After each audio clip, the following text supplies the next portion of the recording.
Bukan pembunuh, istri dikoja akhirnya buka suara penyebab suaminya tewas hingga membusuk. Kasus mayat ayah dan balita membusuk di sebuah rumah di Koja, Jakarta Utara akhirnya menemukan titik terang. Sang istri yang merupakan saksi kunci di rumah berlokasi di Jalan Balai Rakyat Tugu Selatan itu akhirnya buka suara. Seperti diketahui, Hamka 50 tahun bersama balita laki-laki AQ 2 tahun ditemukan warga dalam kondisi tak bernyawa dan jasadnya membusuk di dalam rumahnya. Namun ternyata di dalam rumah 2 lantai itu warga juga mendapatkan istri Hamka Nur Hikmah Fujianti 32 tahun dan putrinya Ade 4 tahun masih dalam keadaan hidup. Setelah memeriksa otopsi, Hamka dan AQ dimakamkan satu liang lahat keesokan harinya.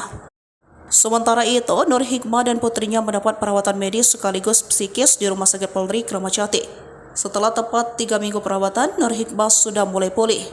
Mulanya saat ditemukan warga, ibu dua anak itu linglung dan sulit komunikasi. Pihak kepolisian pun kini sudah bisa menanyakan soal kematian suaminya.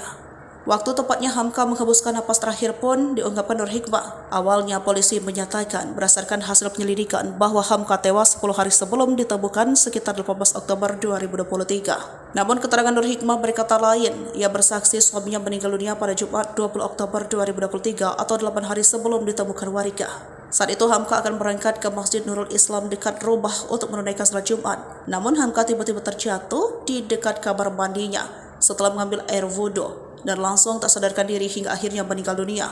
Pernyataan Nur Hikmah sekaligus menepis dugaan atau spekulasi bahwa bos travel umroh itu dibodoh. Sementara itu, anak Nur Hikmah AQ meninggal di dalam kamar yang pintunya terkunci dari dalam.